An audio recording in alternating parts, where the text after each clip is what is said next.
Welcome बच्चे लोगों, welcome. पिछले लेक्चर में हमने आपको पढ़ाया था रजिस्टर इन सीरीज और रजिस्टर इन पैरेलल। अब हम आगे कुछ जो चीज़ें रह गई हैं थोड़ी बहुती, अब उन आगे फर्दर चीज़ों को आगे पढ़ते हैं।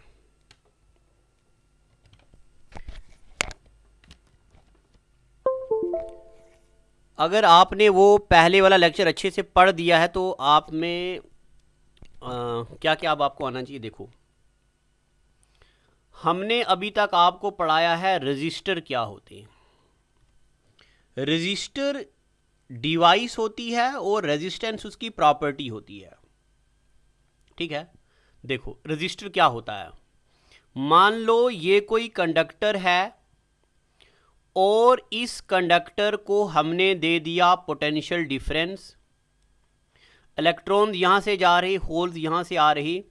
इलेक्ट्रॉन के फ्लो को जो पावर रोकती है उसी पावर को बोलते हैं रेजिस्टेंस। ठीक है ना, उसी पावर को बोलते हैं रेजिस्टेंस और इस डिवाइस को बोलते हैं रजिस्टर। अब ये डिवाइस या ये वाला कंडक्टर जितना मर्जी लंबा हो, 10 मीटर का हो, 50 मीटर का हो, जो मर्जी हो, बट जो होल्स इलेक्ट्रॉन को रोकते हैं उनको रेजिस्टेंस बोलते हैं। अब देखो, अगर ये area of cross section 1 metre हो और इसकी लेंथ भी 1 मीटर हो, क्या बोला मैंने? अगर किसी कंडक्टर का एरिया ऑफ क्रॉस सेक्शन ये वाला 1 मीटर हो, यहां से भी दोनों तरफ से 1 मीटर हो, और इसकी लेंथ भी 1 मीटर हो, अब ये भी तो कोई ना कोई रेजिस्टेंस देगा ना। तो जब रेजिस्टेंस प्रोड्यूस होगा एक ऐसे कंडक्टर से जिस कंडक्टर का एरिया ऑफ क्रॉस सेक्शन भी 1 मीटर है और जिसकी लेंथ भी 1 मीटर है, तो resistance provided by a conductor of unit area of cross section and unit length, ऐसे रेजिस्टेंस को बोलते हैं रेजिस्टिविटी। क्या बोलते हैं इसको? रेजिस्टिविटी। ठीक है, what is resistivity? It is, अगर आप डेफिनेशन लिखना चाहते हो तो आप लिखो, it is resistance provided by, it is resistance provided by a conductor, it is resistance provided by a conductor of unit length, unit length का मतलब होता है 1 metre, of unit length and unit area of cross section। जब कोई conductor जिसकी लंबाई भी 1 metre है और एरिया ऑफ क्रॉस सेक्शन भी 1 मीटर है, उस वक्त जो रेजिस्टेंस वो प्रोवाइड करेगा उस रेजिस्टेंस को बोलते रेजिस्टिविटी। क्या बोलते? रेजिस्टिविटी। ठीक है यहां तक।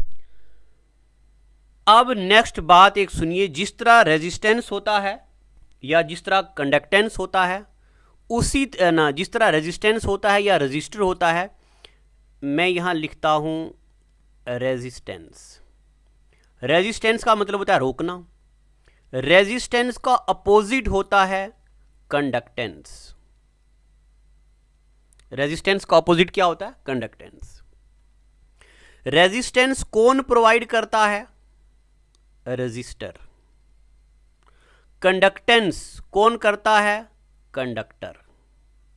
कंडक्टर यानी कि ऐसी डिवाइस जिससे करंट पास हो। ठीक है, और जो रेजिस्टेंस होता है inversely proportional to conductance, R inversely proportional to C, और conductance is inversely proportional to R. ये तो अब आपको पता है, अगर रेजिस्टेंस बढ़ेगा तो कंडक्टेंस कम होगा, कंडक्टेंस कम होगा तो रेजिस्टेंस बढ़ेगा। ये बात तो आपको पता ही है ना कि भाई अगर रेजिस्टेंस ज़्यादा ज़्यादा ज़्यादा होगा तो ऑब्वियसली कंडक्टेंस नहीं होगा। या देखो मैं आपको बताता हूँ, ये कोई भी चीज़ है, अब मुझे पता नहीं ये क्या है, मैं बता रहा हूँ ऐसे कुछ भी है, इसका रेजिस्टेंस इतना ज़्यादा है, इतना ज़्यादा, इतना ज़्यादा, इतना ज़्यादा कि इनफाइनाइट, बहुत ज़्यादा रेजिस्टेंस है। अब आप मुझे बताओ, अगर इसका रेजिस्टेंस बहुत ज्यादा है, क्या इसमें से इलेक्ट्रॉन गुजरेंगे? तो ऑब्वियसली इसमें से इलेक्ट्रॉन नहीं गुजरेंगे, क्योंकि रेजिस्टेंस बहुत ज्यादा है। तो जब रेजिस्टेंस ज्यादा है, इलेक्ट्रॉन गुजरेंगे ही नहीं। अगर इलेक्ट्रॉन गुजरेंगे ही नहीं तो कंडक्टेंस नहीं होगा, करंट नहीं फ्लो होगा। तो ऐसी डिवाइस को बोलते इंसुलेटर। क्या बोलते? इंसुलेटर। ऐसा मटेरियल जिसका रेजिस्टेंस इतना ज्यादा हो कि इनफाइनाइट हो, जिसमें से इलेक्ट्रॉन गुजर ही ना सकें, ऐसे मटेरियल को बोलते इंसुलेटर। जैसे वुड, लकड़ी का रेजिस्टेंस इनफाइनाइट होता है। रबर का रेजिस्टेंस जनरली इनफाइनाइट होता है। अब कुछ रबर कंडक्टिंग भी होते हैं, जैसे गाड़ी के टायर हो गए, उनके भी तारें होती हैं, ये चीज़ें होती हैं। हाँ, प्लास्टिक से करंट नहीं आता, क्योंकि प्लास्टिक का रेजिस्टेंस इनफाइनाइट होता है। ठीक है, तो अच्छा, अब मैं ये उम्मीद करता हूं कि आपको ये पता है कि कंडक्टर वो चीज़ जिससे बिजली पास हो। इंसुलेटर वो वाली चीज़ें जिसमें से बिजली पास ना हो। उसके अलावा एक और चीज़ आती है सेमीकंडक्टर, और सेमीकंडक्टर के बारे में हम अच्छे से तब पढ़ेंगे जब मैं आपको केमिस्ट्री में मेटल्स एंड नॉन मेटल पढ़ाऊंगा। अभी इतना सुन लो, सेमीकंडक्टर वो चीज़ें होती हैं जो कभी कंडक्ट करें और कभी कंडक्ट ना करें। इनकी एग्जाम्पल भी है, सिलिकॉन है, जर्मेनियम है, ये सब। और उसके अलावा एक और चीज़ होती है सुपर कंडक्टर।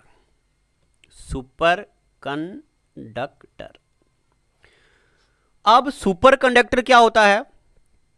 कुछ मटेरियल या कुछ मेटल्स ऐसे होते हैं जिनका जब हम टेम्परेचर कम करें तो वो इतने ज़्यादा कंडक्ट करते हैं जिनका कोई हिसाब नहीं।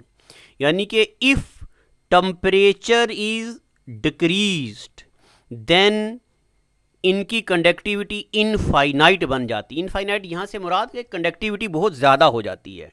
और इसकी मैं आपको एक एग्जांपल दे दूँ, मरकुरी आपने नाम सुना? जब मरकरी को हम टेम्परेचर कम कर दें, थोड़ा सा कम, तो मरकरी बहुत ज़्यादा कंडक्टिविटी करने लगती है, सुपर कंडक्टर हो जाता है। और एक और मेटल है जिसको बोलते नायोबियम, नायोबियम। नायोबियम का टेम्परेचर जब कम कर दें, यानी कि लगभग 7.2 केल्विन कर दें कम, तो ये भी बहुत ज़्यादा कंडक्टिविटी करने लगते हैं, नॉर्मल कंडीशन से ज़्यादा।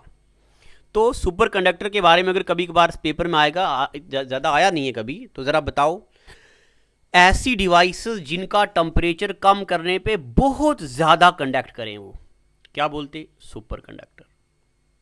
और ये हो गया सेमीकंडक्टर जो कभी करें कभी नहीं करें, और इंसुलेटर जो कंडक्ट करें ही ना, और कंडक्टर जिनसे बिजली पास हो। इतनी बातें पता चल गई आपको। अब हम आपको एक नई चीज़ पढ़ाते हैं। देखो, ये बहुत ज़रूरी है।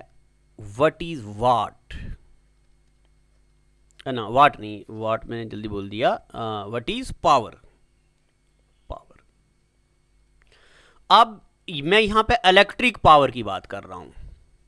एक जनरली होता है पावर, जो आपने पढ़ा होगा, rate of doing work is known as power. वो तो मैं आपको वहां पढ़ाऊंगा वर्क, पावर एंड एनर्जी में।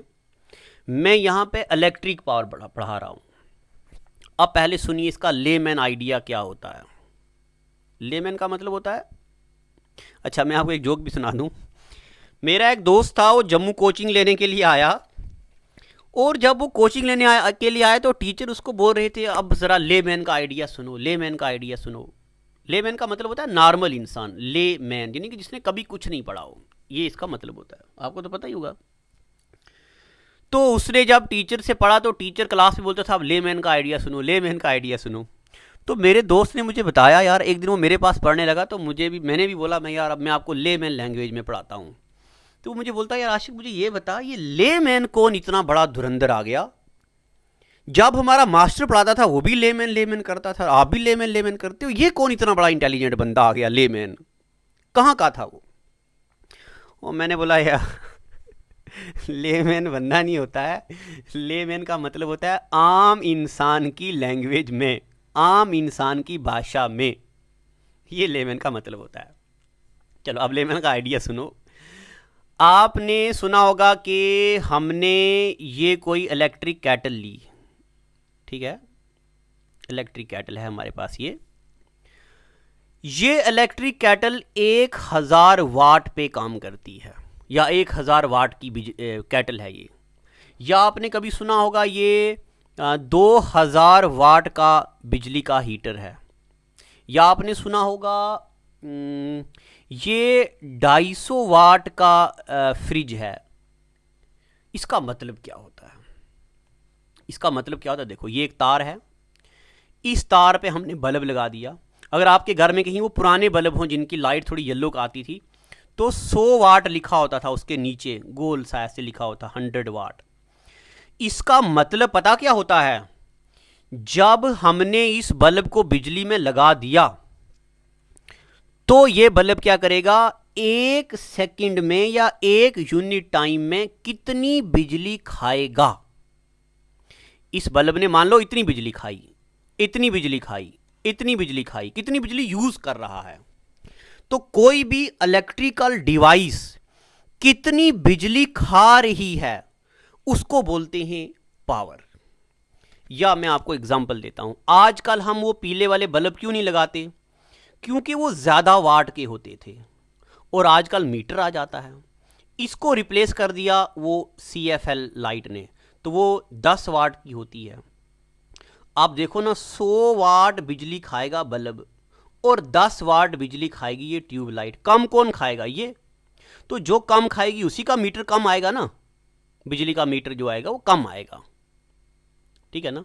तो वाट, अगर आज के बाद आपको कोई पूछे भाई ये वाट क्या होता है, तो आपको सीधा बोलना है, कोई भी चीज़ जब हम बिजली पे लगाते हैं, हम फ्रिज लगाएं, हम कूलर लगाएं, हम कोई टॉर्च लगाएं, हम बल्ब लगाएं, हीटर लगाएं, और जो जो भी होता है, हेयर ड्रायर लगाएं, वो 1 यूनिट टाइम में यानी कि 1 सेकंड में कितनी बिजली खाता है उसको बोलते हैं वाट।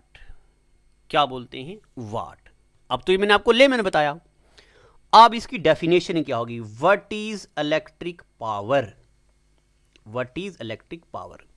तो लिखिए, इट इज, अब मैं ये साइंटिफिकली बता रहा हूं, it is defined as amount of electric energy. It is defined as amount of electric energy consumed in a closed circuit. In a closed circuit. It is defined as amount of electrical energy consumed in a closed circuit. यानी कि एक close circuit में कितनी बिजली खाई किसी device ने, उसको बोलते power. What is SI unit of power? SI unit of power is what. क्या होता है SI यूनिट इसका? वाट। तो पावर का यूनिट क्या होता है? वाट। SI unit of power is what. ठीक है यहां तक। अब जरा इसके कुछ बिगर यूनिट भी होते हैं और पेपर में आते हैं। क्या क्या? एक होता है किलो वाट। अब किलो वाट क्या क्या होता है? देखो, किलो का मतलब होता है 10 की पावर 3 और साथ में वाट का वाट। पहले दिन मैंने आपको फिजिक्स में प्रीफिक्सेस और फिक्सेस पढ़ाई थी, अब वो यहां पे काम आ रही है। उसके बाद होता है मेगावाट। उसके बाद क्या होता है?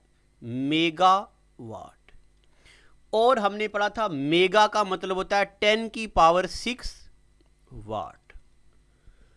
और उसके बाद एक होता है गीगावाट। गीगावाट का मतलब होता है 10 की पावर 9 और आगे साथ में वाट। एक तो ये। उसके बाद आप लिख दो एक नोट। क्या? What is practical unit of power? याद रखना, जब भी पेपर में पूछे प्रैक्टिकल यूनिट ऑफ पावर, तो प्रैक्टिकल यूनिट ऑफ पावर का क्या मतलब होता है? यानी कि जो हम डेली काम में लेते हैं उसको बोलते हैं हॉर्स पावर। आपने सुना होगा ये गाड़ी इतने हार्स पावर की है, ये गाड़ी इतने हार्स पावर की है, और 1 हार्स पावर होता है 746 वाट के बराबर। देखो 740 वाट जुड़ते हैं तो 1 हार्स पावर बनता है। इसका मतलब हार्स पावर जो है ये बिगर यूनिट है, बड़ा यूनिट है। एक तो नोट नंबर 1 ये। Note number 2, commercial unit of power. Commercial unit of power यानी कि जब हम खरीदो फरोख्त करते हैं चीजों की, तो कमर्शियल यूनिट ऑफ पावर का मतलब होता है किलोवाट आवर। Kilowatt hour. और कभी कभार पेपर में एग्जामिनर पूछता 1 किलोवाट आवर किसके बराबर होता है। अब देखो मैं इसको तोड़ के बताता हूं। किलो का मतलब होता है 1000 या 10 की पावर 3, मैंने आपको बताया।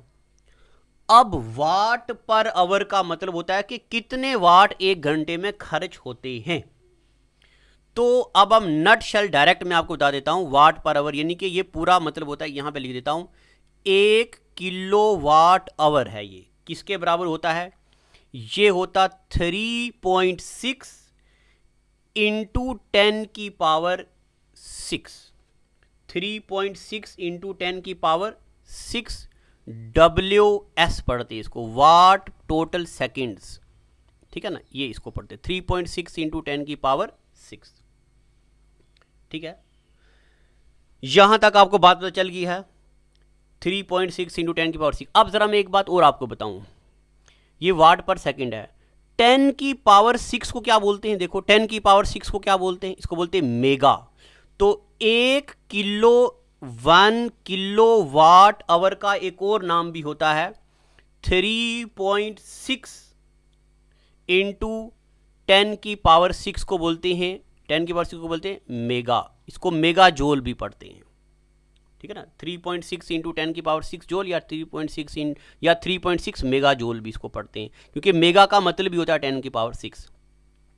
अब यहां तक मुझे लगता है कि शायद आपको इन दो चीज़ों में डाउट होगा। तो अगर आपको डाउट है व्हाट्सएप ग्रुप में लिखना, डाउट इसमें है, तो मैं इसको लेमैन लैंग्वेज में और सरल तरीके से समझाने की कोशिश करूंगा। अब जरा मैं आपको बताता हूं ये चीज़ें। अच्छा, अगर 4th क्लास का पेपर दे रहे हो तो इलेक्ट्रिक पावर पूछ सकता, उसका SI यूनिट पूछ सकता, और ये भी पूछ सकता एग्जामिनर, ये भी पूछ सकता, ये भी पूछ सकता। और ये तो SSC के अंडर एक होता है MTS, वो भी 4th क्लास का पेपर होता है, उसमें तो बड़ी बार ये सवाल पूछा हुआ है। अब जरा मैं आपको थोड़ा एडवांस चीज़ें भी बताने लगा हूं। देखो नोट नंबर नेक्स्ट लिख दो, और यहां लिख दो electric power is also defined as, लिखो electric power is also defined as product of electric current, product of electric current and potential difference. थोड़ी सी मुश्किल लगेगी आपको ये बात, बट यानी कि पावर का मतलब होता है current I into potential difference V। Potential difference को V से रिप्रेजेंट करते हैं, IV। ठीक है यहां तक। तो P इक्वल्स टू IV, इस पर कभी कभार न्यूमेरिकल आ जाता है, ये कभी कभार आता है which of the following is true. Power is I into V। I हो गया करंट, V हो गया पोटेंशियल डिफरेंस। और हमने पढ़ा V equals to IR, Ohm's law में पढ़ा V इक्वल टू IR।